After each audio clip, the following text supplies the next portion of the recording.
elle est ultra bienveillante et ces vidéos là, elles sont ultra documentées, que ce soit la vidéo sur Eugenia Clooney ou Aline Dessine. Elle en a fait une autre aussi sur Vénus Angélique. Elle, je connaissais un petit peu parce que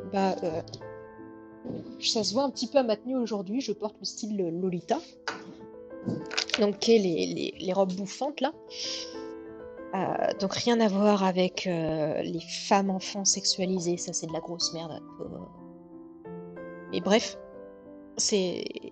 Et du coup, dû à ce style vestimentaire-là, j'avais entendu un peu parler de Vénus Angélique, mais je regardais pas trop.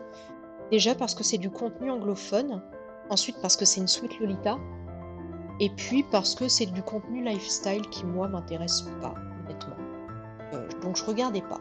Mais donc j'avais pas d'opinion non plus sur elle, quoi. C'est juste que c'est pas un contenu qui m'intéressait, donc je ne regardais pas. Et en fait, j'ai vu qu'il y avait des gros... il y avait des gens qui la détestaient vraiment. Mais je pensais pas que c'était à ce point-là, en fait. Et vraiment, la pauvre fille, elle a eu une vie horrible. Et c'est tout expliqué dans la vidéo d'Aline Dessine, avec des screens et tout. Donc voilà, c'est une youtubeuse qui s'était fait exploiter assez jeune par sa mère. Il s'est dit, ah, ma fille, elle est mignonne. Et puis, malheureusement, on va se le dire, le terme Lolita, ça attire des gros porcs. Le terme, donc quand tu as le terme Lolita dans ta vidéo, ça attire des porcs, je pense. Et la mère donc de Vénus Angélique s'était mise à la faire porter des vêtements qui étaient un peu plus sexy, à lui faire prendre des poses qui étaient un peu bizarres, enfin voilà. Et enfin voilà, il y a plein de trucs, donc vraiment c'était du gros drama, mais je trouve que c'est important quand même de savoir les troubles qu'il y a, les petits travers qu'il y a sur YouTube justement pour avoir l'envers du décor en fait, et de voir que tout n'est pas tout rose et tout beau et qu'il y a des gens qui subissent du gros harcèlement et c'est terrible. Enfin,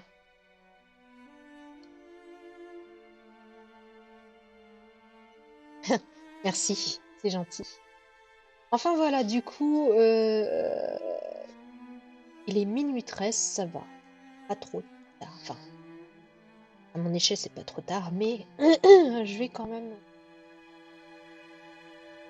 Je sais pas qui est, je ne sais pas qui est. Qui est.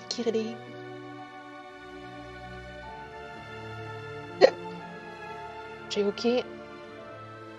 Sinon, on arrête juste comme ça. Hein. Ça, The Rotten, c'est qui? Ah, c'est que... Ah, mais je l'avais déjà raidée, celle-ci, je crois. C'est du point de croix. Et elle fait toute une tapisserie Seigneur des Anneaux au point de croix.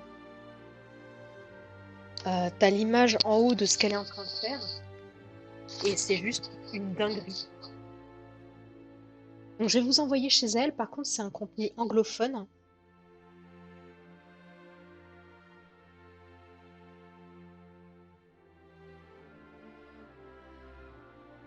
J'en ai rien chaud. Hésite à lancer un stream dessin. Bah, écoute, vas-y. Je ne regarderai pas, du coup, je vais dormir.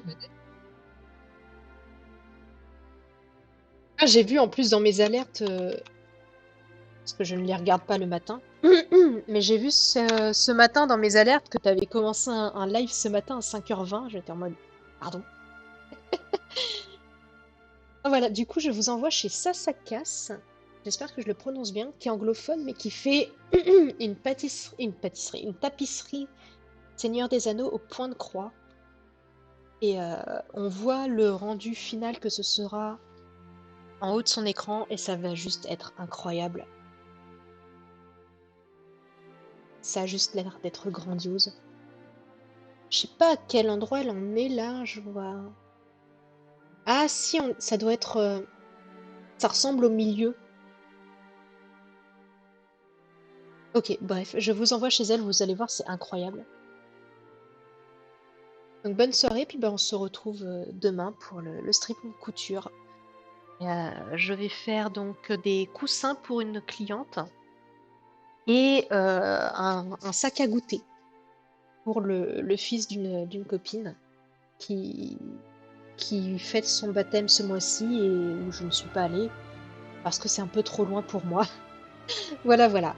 Donc, et je pense je verrai, mais je pense qu'on va peut-être continuer le livre demain soir ou vendredi, peut-être plus vendredi. Voilà. De la feutrine, non, enfin j'ai un peu ça, mais pas beaucoup. Le live se lance dans 2, 1. Salut, bonne soirée.